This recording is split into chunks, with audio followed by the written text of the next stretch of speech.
Good morning. This is Lori with 88 Angels. This is a branch of a tree of a Russian olive. And these right here are very sharp thorns. I bet you they're so sharp. And look at how long that one is. What, at least 1.5 inches maybe? Well over an inch. I bet you could even use these as needles. They are really, really sharp. So, let's take a look at our cards. Vehulia is our guardian angel from October 24th through October 28th.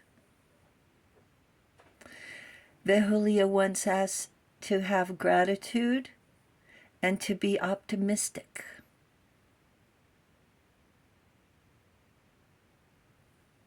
God, King, and Ruler.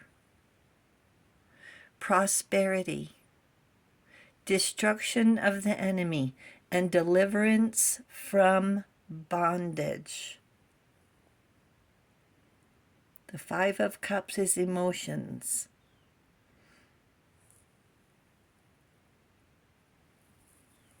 And here we have the Queen of Pentacles. She's grounded. She has everything she needs, and she has gratitude. She's thankful.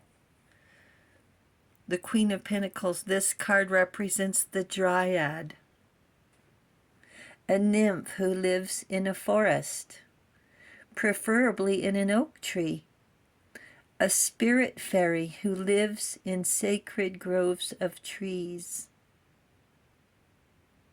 Daphne was a Dryad who fell in love with Apollo, caused her father to turn her into a pine tree to hide her from Apollo.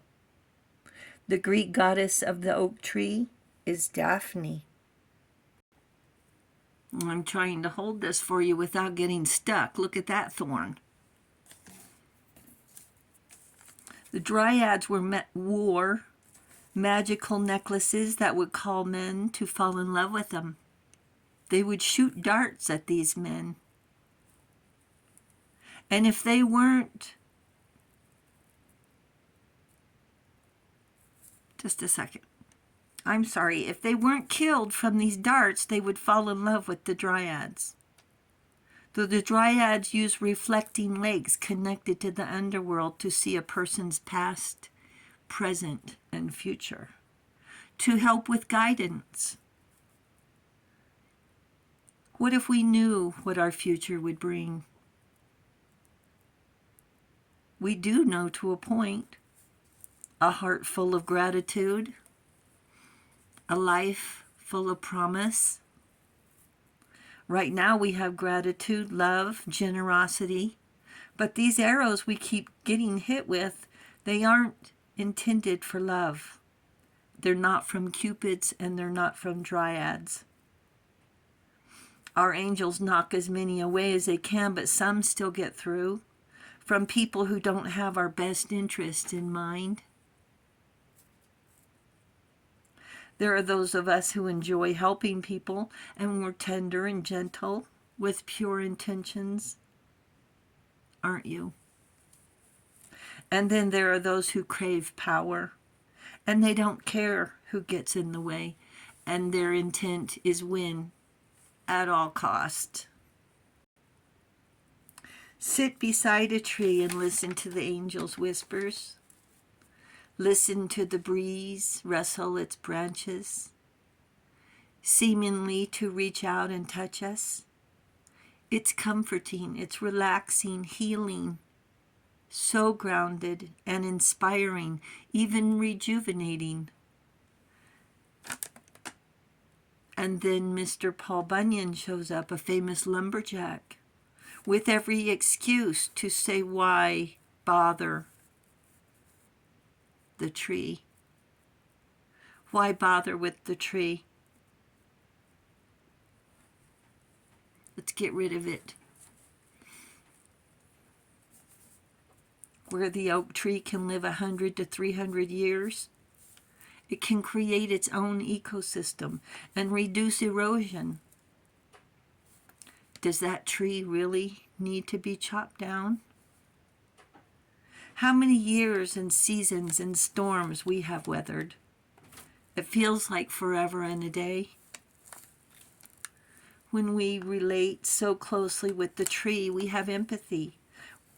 We can become one with the tree, resilient, with strong roots, thrives in difficult times. And the olive branch is a symbol of peace, which can live from 500 up to 2,000 years.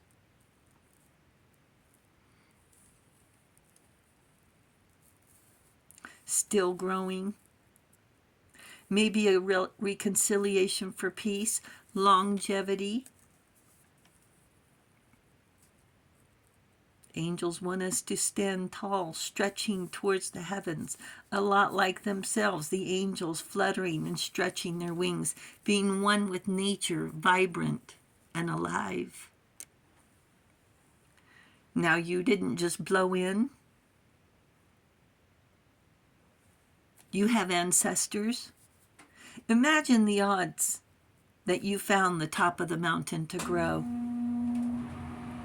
You have strong ancestors. The life purpose of the tree, to be the best tree ever. That's the purpose of the tree. The tree doesn't say, why me? The tree says, why not me? Of all the things trees are asked to do, to be a crown of thorns, a symbol of suffering, a promise of peace, to triumph over difficulty and persevere. After the great flood, a dove flew back with an olive leaf, symbolizing hope. Sure, the tree stands for hope. We still use it for food, shade, and fuel, and the tree is happy to do it. The angels say, grow like a tree. Thank you, angels. Thank you, viewers and subscribers. Thank you for hitting the subscribe button. You enjoy the weekend. Stay safe. I'll talk to you soon. Love you. Bye.